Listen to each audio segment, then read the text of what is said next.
Welcome to Design for Learning, a podcast from Notre Dame Learning. I'm your host, Jim Lang. If you follow conversations about higher education on social media, or read stories about it in the news, a primary topic on people's minds has been the impact of artificial intelligence on the purposes and processes of an education. And for better or worse, much of that conversation has been focused on cheating. Are students outsourcing their work and their learning, more importantly, to tools like ChatGPT or Copilot or Gemini? Some high-profile stories have claimed that everyone is cheating in college, right? And the whole system is basically collapsing all around us. Today's guest, the co-author of a new book on cheating in college, will give us some essential context for those kinds of claims and give us insights into the deeper questions that we should be asking about academic dishonesty and integrity in a college education. Why do students cheat? Are they cheating now more than they used to? And if so, what should we be doing about it? Dr. Tricia Bertram Gallant is the director of the Academic Integrity Office and Triton Testing Center at the University of California, San Diego, President Emeritus of the International Center for Academic Integrity, and former lecturer for both UCSD and the University of San Diego. She has been an academic integrity practitioner, consultant, keynoter, and scholar for over 20 years. Her fifth book, The Opposite of Cheating, Teaching for Integrity in the Age of AI, which was co-authored with David Redinger, was released in March of 2025. Tricia, welcome to Design for Learning. Thank you, Jim. It's always a pleasure to speak with you. We've got a bit of a long history, you and I, in terms of academic integrity. Absolutely. So we'll get into that. So as we just heard, you have spent a career working in the field of academic integrity. When I first became interested in myself in this subject, more than a decade ago, your books were the ones that really helped me think about this subject in a new and productive way. So I want our listeners to have the same experience that I did and learn some basics from you first. So let's start with the most basic question, which you take up in your book and you've written about before in previous works. Why do students cheat? All right, this is the bombshell moment of the podcast, and I'm going to reveal a deep secret that nobody knows. Students cheat because they're human. I think we're right to have some moral panic around cheating because universities, colleges, K through 12, educational institutions are in the business of facilitating and certifying learning, right? And so cheating fundamentally undermines both of those things. If students are cheating, they're not learning. And if they're cheating, we are not validating their learning, and therefore our certifications lose any meaning whatsoever in society. So I do appreciate the interest, the heightened interest in academic integrity currently. I also think that we need to temper that with some acceptance that students are going to cheat because they're human, and we can leverage those opportunities as a teachable moment. And if the student continues to cheat, regardless, then we do something about that to preserve the integrity of our degrees. And so why do students cheat? They're human. So what does that mean? They're focused on extrinsic motivations, right? They're focused on getting the job done. What's the job? Producing assignments for the faculty member to grade. That's what school feels like. Susan Bloom talks about that in her new book, Schoolishness, right? The social structures of school convince students that the name of the game is producing widgets. And I had said long before ChatGPT that we were treating students like assignment factories, right? Just here's a prompt, spit it out. Here's a prompt, spit it out. So it's no surprise that they're now offloading that to ChatGPT. Why else do they cheat? Low self-efficacy. I don't think I can do it, or I don't think I can do it to the level that I want to. Those are two of the personal factors. And then there's a whole set of situational factors. I think everybody else is doing it, right? If we know or we perceive other students are cheating, we're more likely to do it.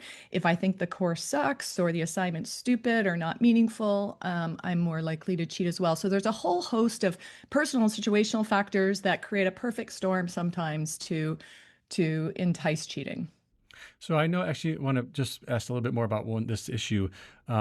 I know, a few years ago, I wrote a book about this also, and I've looked at some of these factors too. But the one that you take up in your book, I did not write about, and I'm interested in, which is what they call neutralizing. Talk a little bit about neutralizing and what that means, and because that seems really important to me, actually. It it's super important. So we all do this, right? Mary Gentle just created this whole giving values to voices curriculum where she says that people actually know what's right from wrong, but they talk themselves out of it. And so that's how we use neutralization or rationalizations. And so some of the most common ones are everybody's doing it, right? It's not that big of a deal. So think about that. We always say, oh, let's make all our assessments low stakes because then students won't cheat on low stakes. Well, we saw in the pandemic that that was not true. It's not that big of a deal. It really fits that scenario. It's not my responsibility. If the professor isn't doing anything about academic integrity, he's letting me take a take home exam on my computer. Um, it's not my responsibility. That's his problem. So these are kind of moral justifications that we tell ourselves to maintain our sense of self as a good person, right?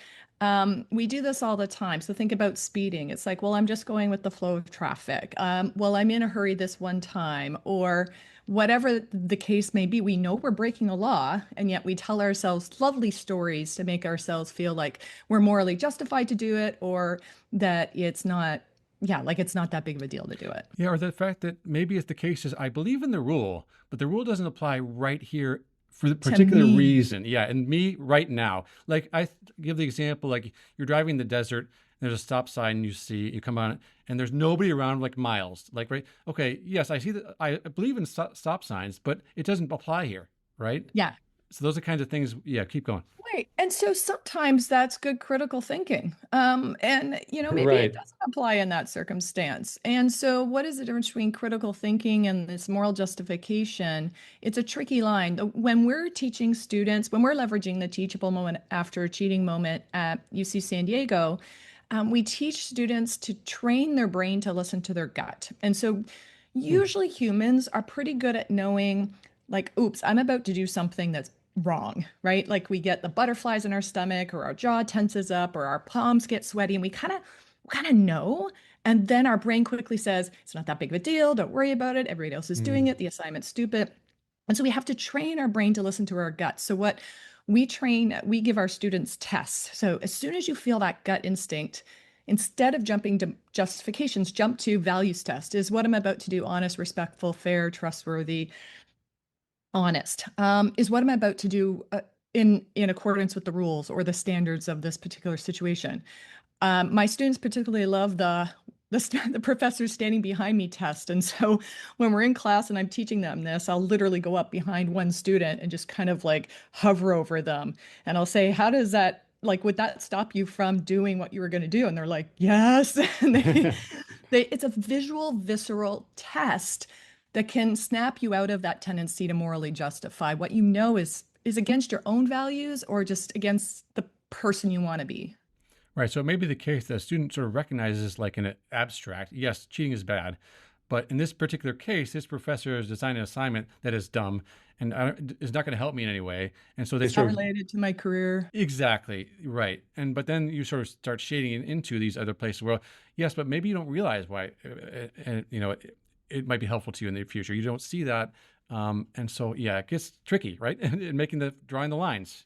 Yeah, it gets tricky, and that also shows us what when it's the relationship between the instructor and student. So students shouldn't have to intuit why Yeah. an assignment is worth doing. They shouldn't have to intuit that hidden curriculum that we've been famous for in university education, right? Where we say we teach all these human durable skills, but we actually kind of don't intentionally teach them. We just kind of have them off on the side, and we magically think students are going to acquire them. And so we don't articulate to the student, you know what?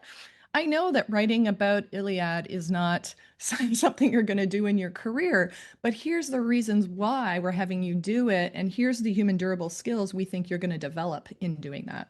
Yeah, I love this idea, that phrase of, we sort of put this burden of intuiting the purpose of our work oftentimes on the student, and so that's a great point. Let me just ask you one little last thing about this kind of like this deeper question about why students cheat.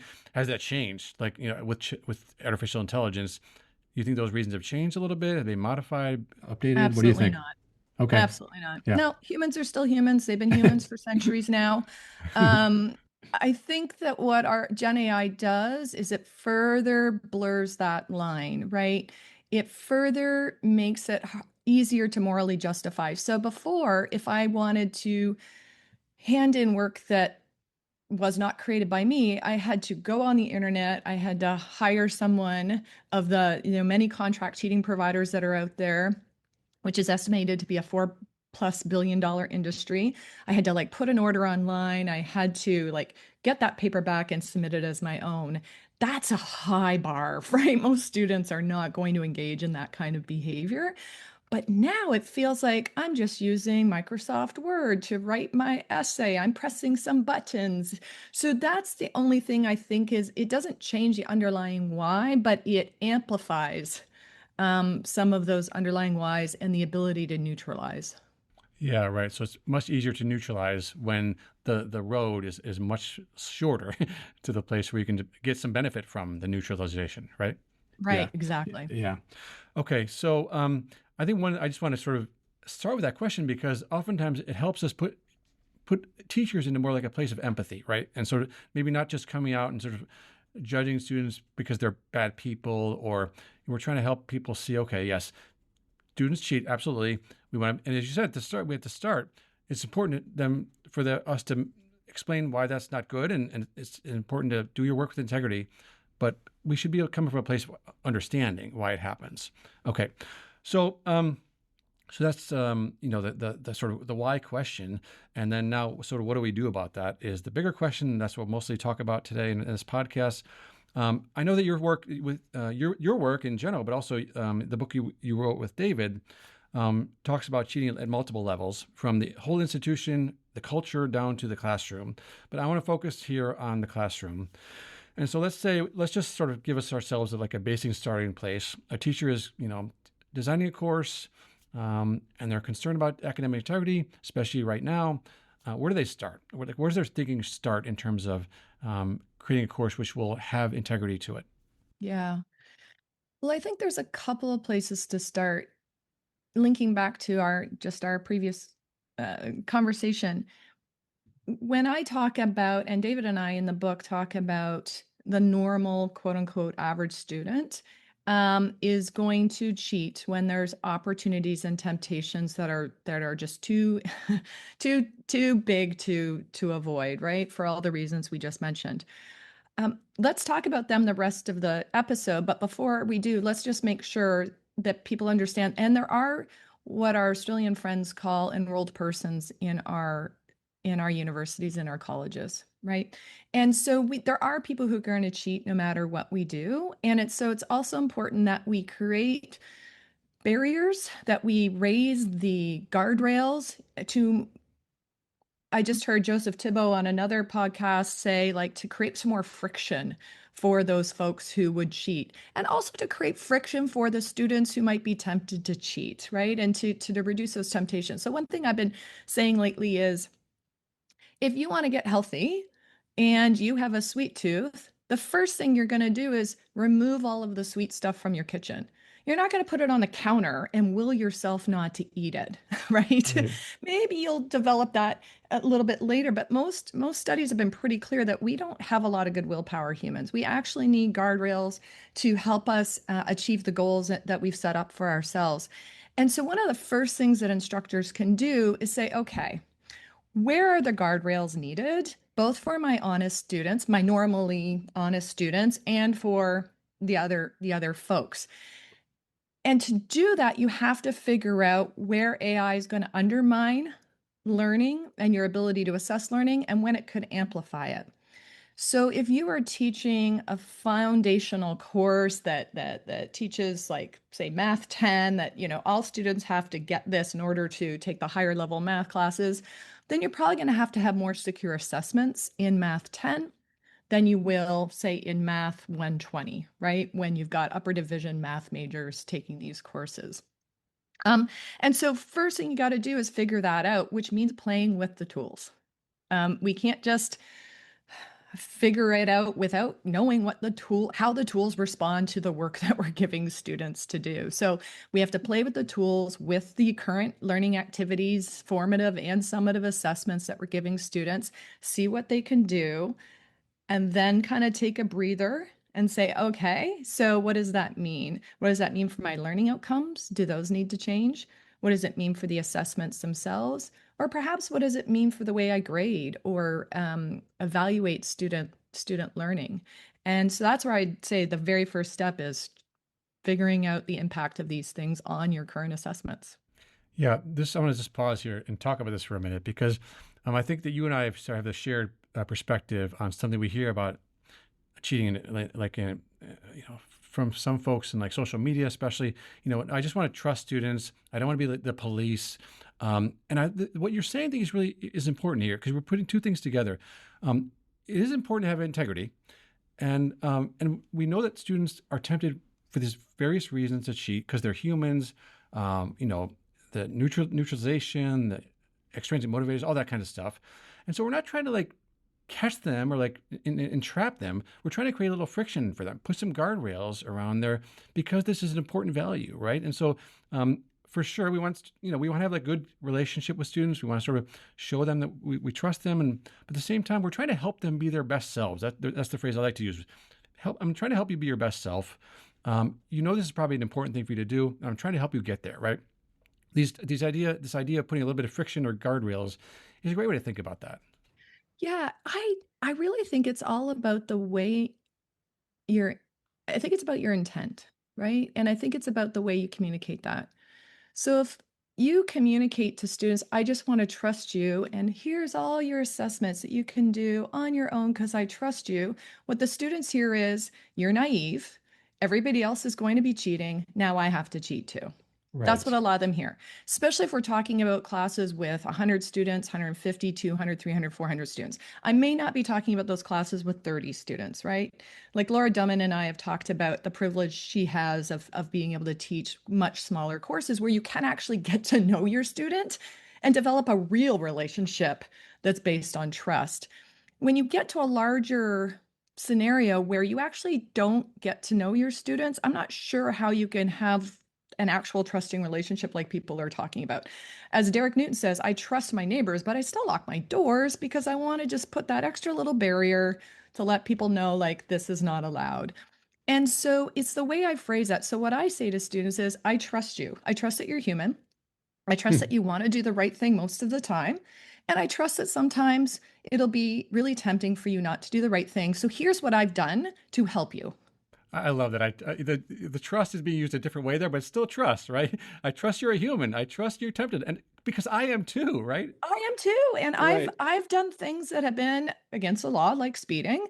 I Right. have lied to people. I have been disrespectful. I've been irresponsible. I've been Yeah. untrustworthy. I've been Likewise. unfair. Likewise. Yeah. Yeah. Likewise. Yeah. Right. And Yeah. so to expect our students to be more than that, to expect them to be superhuman, I think is actually a dereliction of duty. Yeah. I agree. Okay.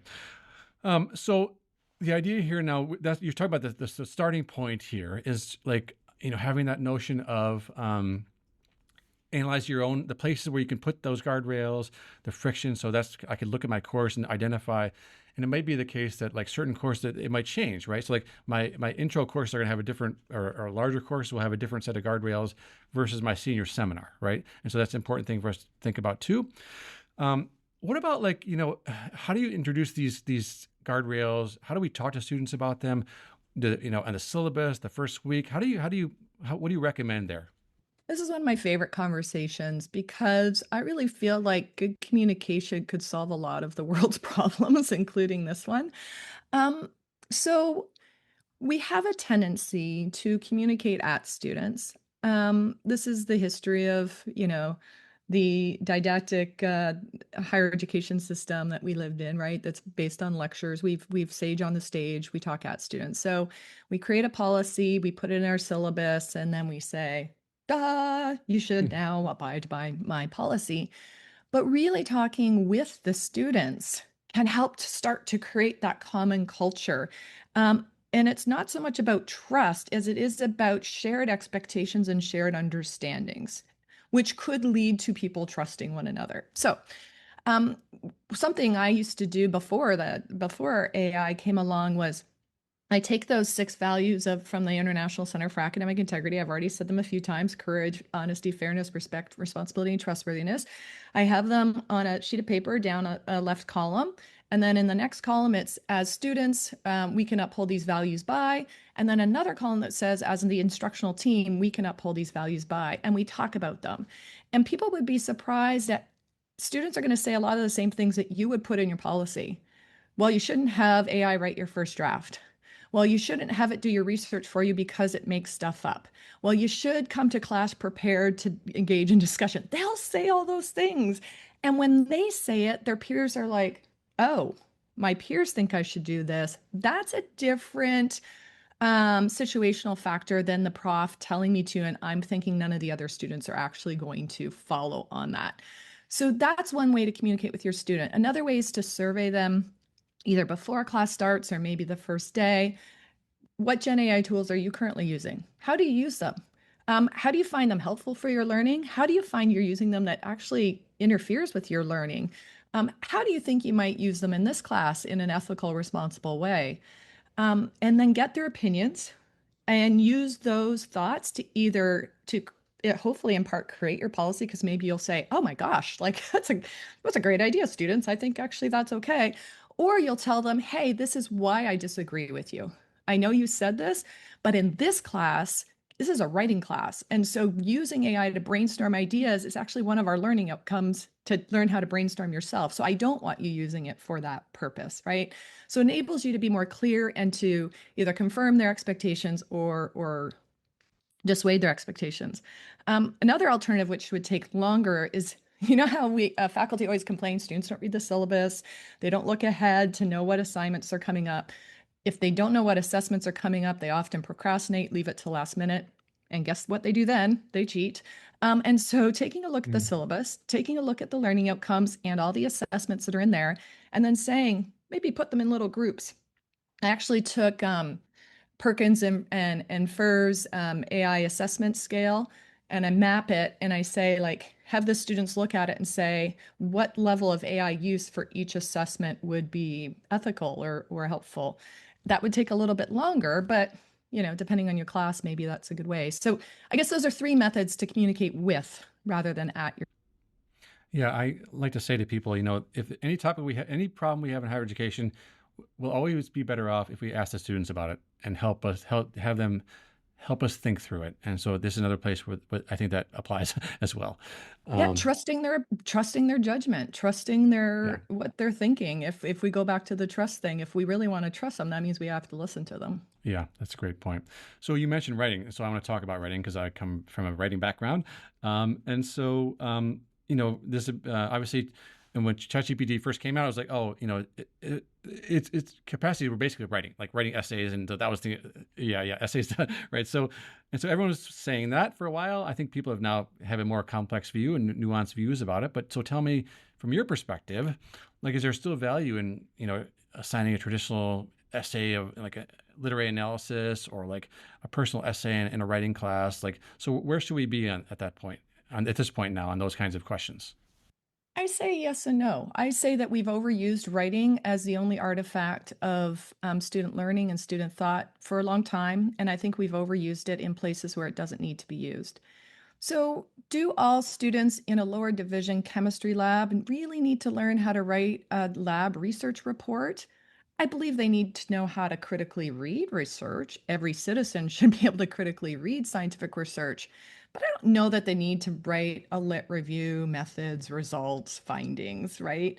Um, Maybe they could demonstrate their lab skills in some way. Now we've got scaling issues here, which is why primarily writing and multiple choice questions became a dominant mode, because of scaling issues. And so I think we do need to use this opportunity to rethink, is communicating this course's content knowledge in writing an important learning outcome?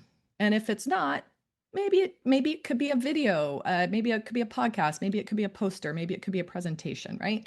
So I do like the idea of rethinking the place of writing.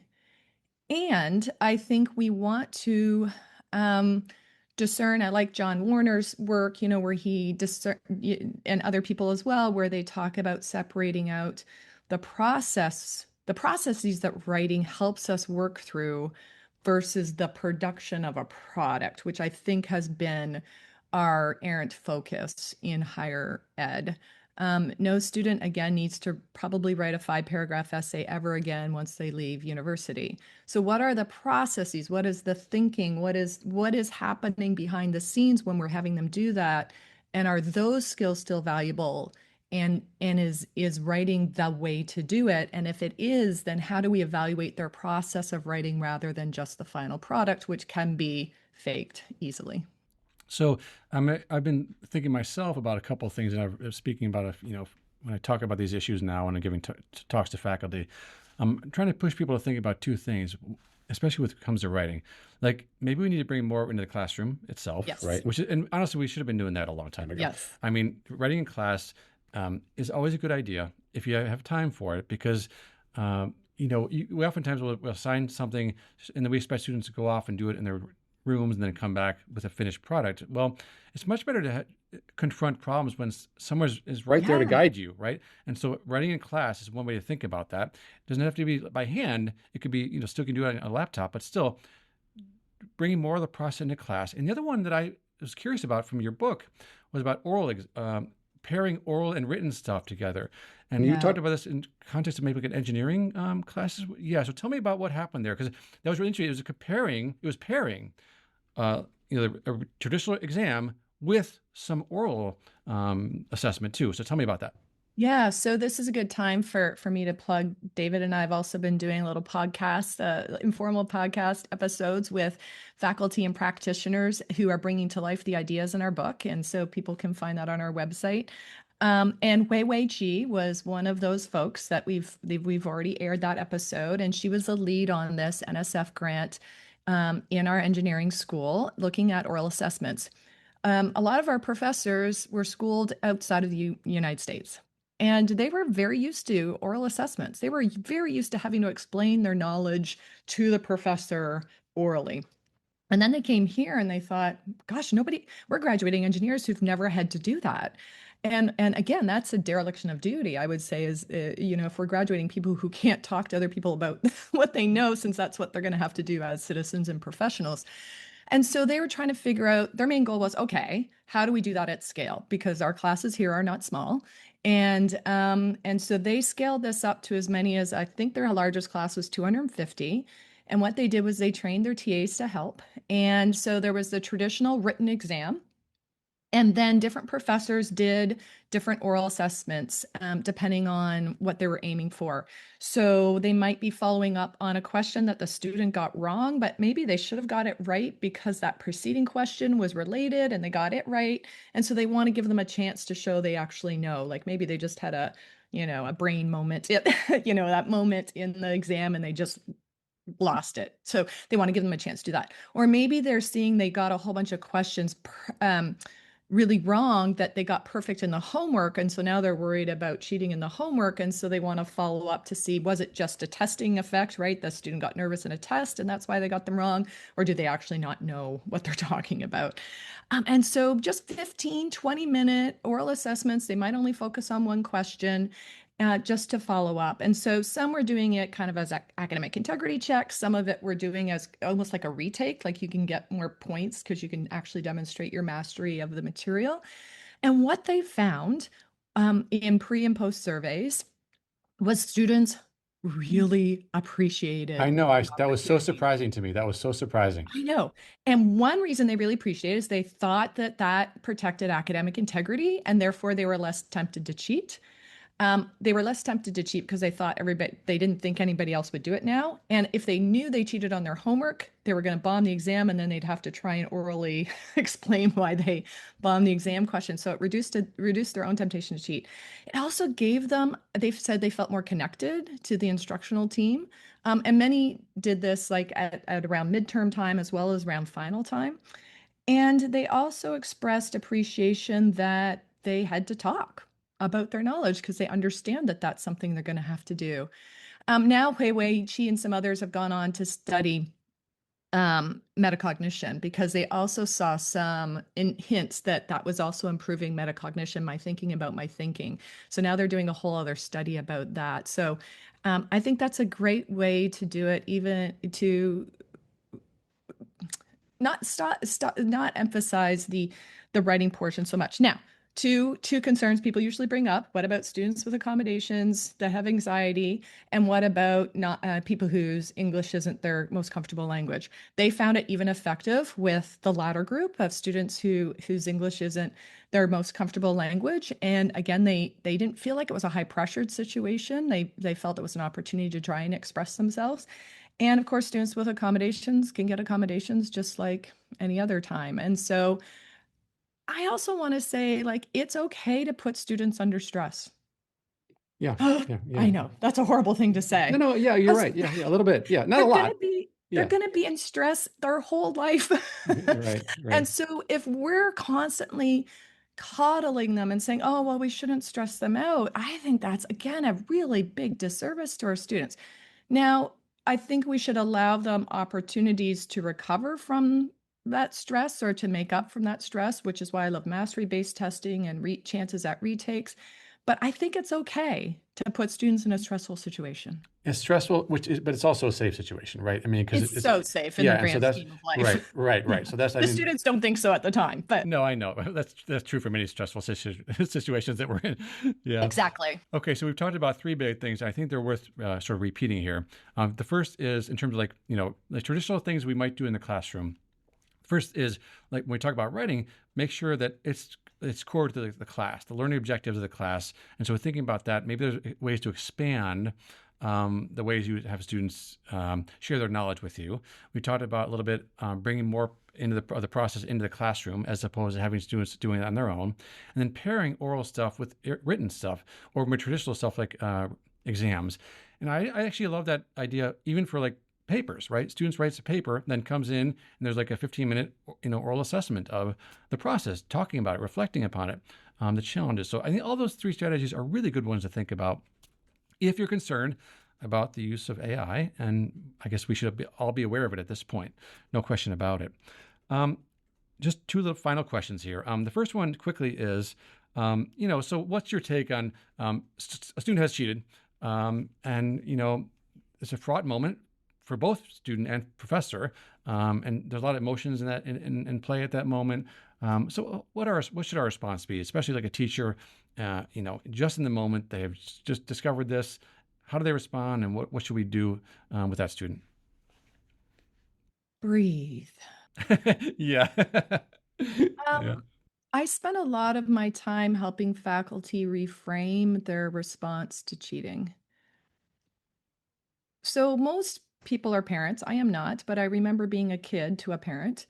And, when your kid does something wrong or something you disagree with or something against the rules, you might fly off the handle sometimes if you're having a bad day, but most of the time you try and address it constructively, right? And you don't love the child any less.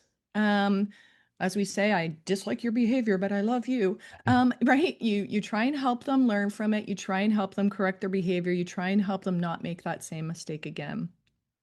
I'm not saying your students are your children, but they're somebody's children and they're humans. And we are an educational institution. And so our job is to help people learn and grow, period. Whether it's from an honest mistake or a dishonest mistake. I really, really believe that. And it's only when a student has proven themselves either incapable of changing or unwilling to change that I think more, punitive measures should be exhibited. But that does mean that faculty shouldn't be handling these things on their own, because if you're handling it, Jim, in your class, and Susan's handling it in her class, and Frank's handling it in his class, and no one centrally knows about it, then someone could still theoretically cheat their way through college, cheat their way through Notre Dame, and nobody would ever know, right? So we don't want to do it that way. But I do want the faculty member to just breathe and realize this is not the end of the world. This is not a personal attack on me. It might feel like it in the moment, but I'm going to rise above that and I'm going to keep my educator hat on and I'm going to try and validate the student's learning, right? And maybe it's, especially in the age of AI, the best evidence you can have is talking with the student. Can they actually explain their process? Can they explain what they wrote? Can they explain their choices? And if they can, maybe either they didn't cheat or maybe they used AI in an acceptable way.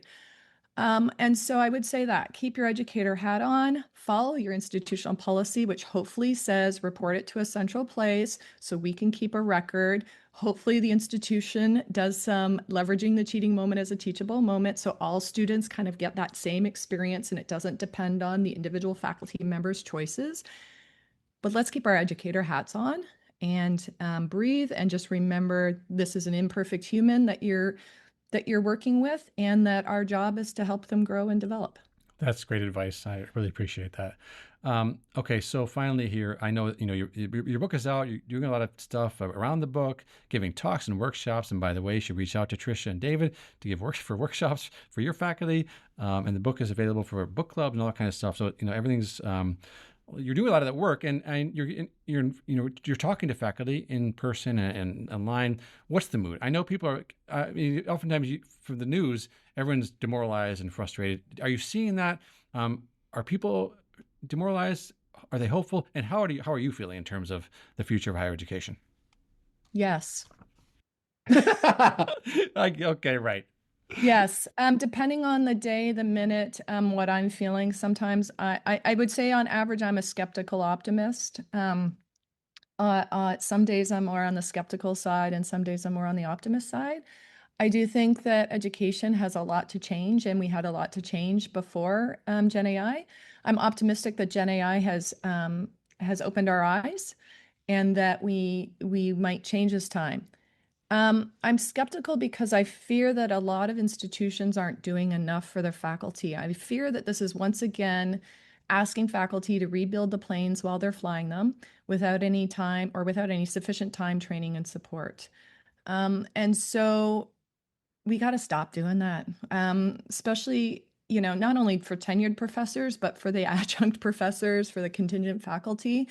Enough. They're burnt out. They're tired. They were never taught how to teach, a lot of them. And the majority were never taught how to design valid assessments ever.